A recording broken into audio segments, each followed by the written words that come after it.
I was recently asked the question how I found my way to this path, to my ancestral vocal alchemy work, and how I navigated from academics and the scientific method, and whether I saw a link between vocal alchemy and my training as a chemist to do the sacred decolonial work that I've been called to.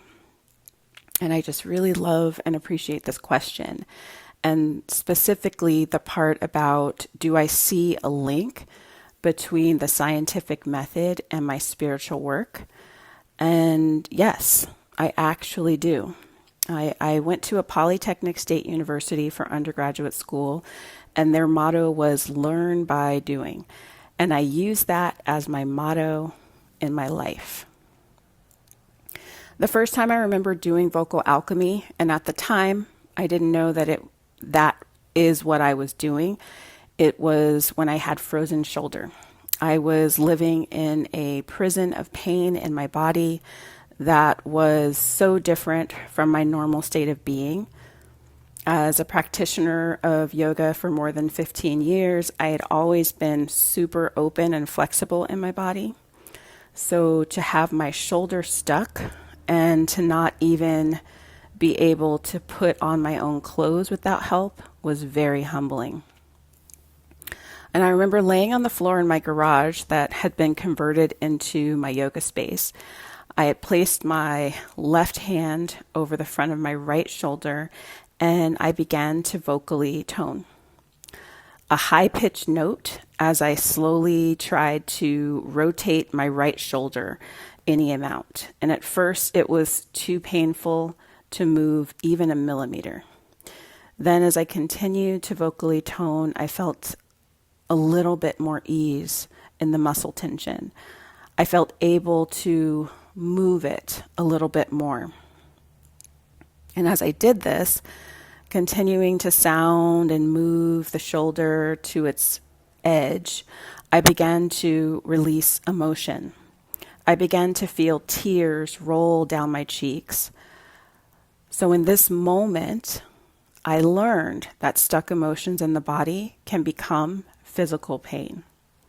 I learned that vocal toning can ease muscle tension in the body and allow for greater ease of movement. I also learned that once the physical stuckness is released, the emotions can rise to the surface to be witnessed, processed, and released.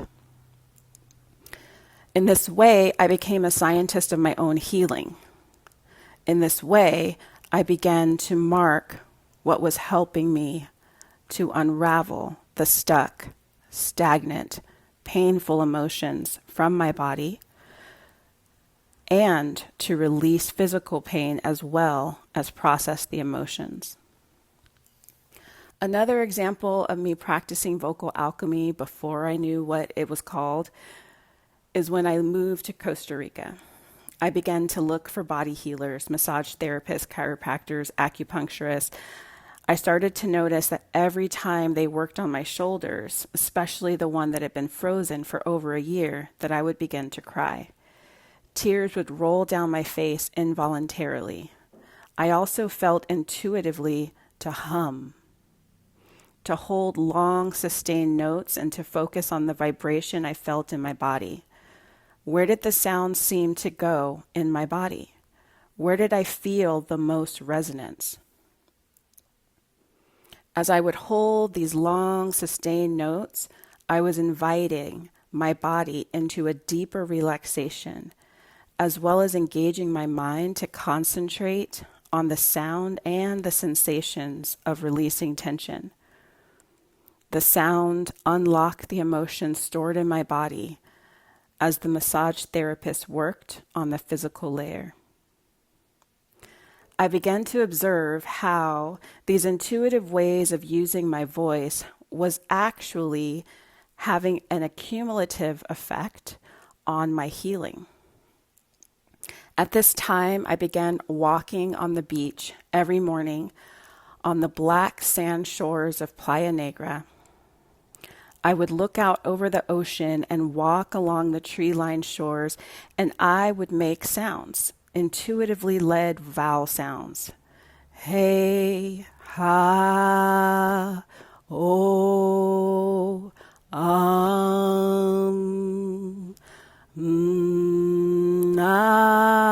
yeah.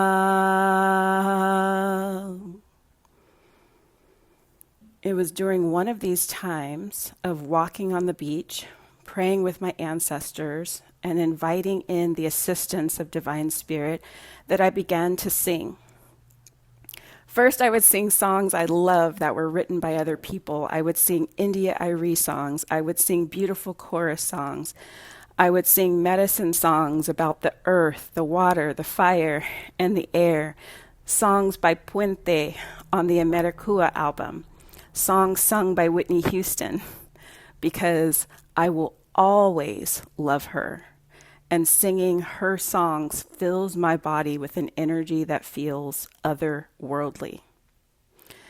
Then I began to sing my own songs, channeled right there in the moment while sitting on the shore, staring out at the ocean. There was one time that I had dropped off my son at school and planned to have a beautiful breakfast at this Argentinian restaurant called El Porteño. The restaurant sits about 100 yards from the shoreline. The open-air restaurant is surrounded by tall trees that are filled with wildlife. As I sat waiting for my food, I felt a heaviness on my chest. I ignored it and stared out at the beautiful scenery. Then I felt the first tear roll down my cheek. I quickly wiped it away as the server sat my plate of eggs and bacon before me with a fresh-baked roll. Then the dam broke. I began to sob and cry uncontrollably.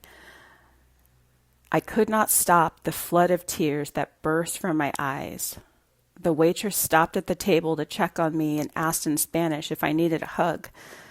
I said, "No, thank you. Please bring me a box." And she nodded and silently took my plate to the back to box up my food.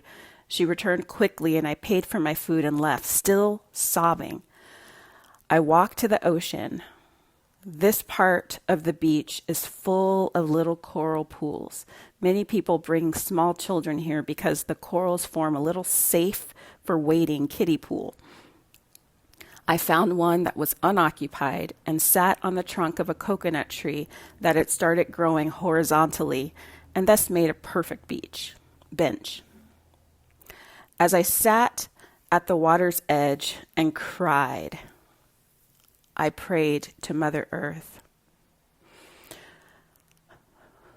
Great Mother, please help me. Please help me carry this pain. Great Mother, please help me release this pain. Great Mother, please take these tears and wash them away in the salt water of your great ocean. Great Mother, please help me. I am ready. I am ready to release this pain. Great Mother, I don't want to carry this anymore. Please help me. And then I began to sing. I'm ready to release the pain. I'm ready to let it go. I'm ready to release the pain. I'm ready to let it go. I'm ready to release the pain. I'm ready to let it go. I'm ready to release the pain. I'm ready to let it go. Let it go. Ready to let it go. Let it go. Ready to let it go. Let it go. Ready to let it go. Let it go. Ready to let it go.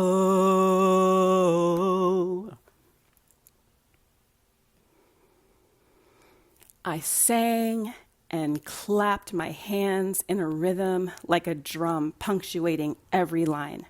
I sang and sang and sang until I felt lighter.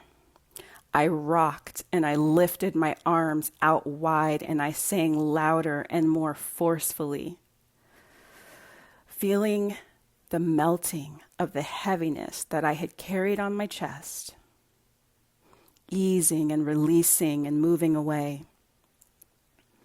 replaced by a feeling of lightness, a feeling of joy. And then I began to sing. And now that I've released the pain, I'm opening up to joy. And now that I've released the pain, I'm opening up to joy. And now that I've released the pain, I'm opening up to joy. And now that I've released the pain, I'm opening up to joy. Let it flow, ready to let it flow. Let it flow, ready to let it flow. Let it flow, ready to let it flow. Let it flow, ready to let it flow.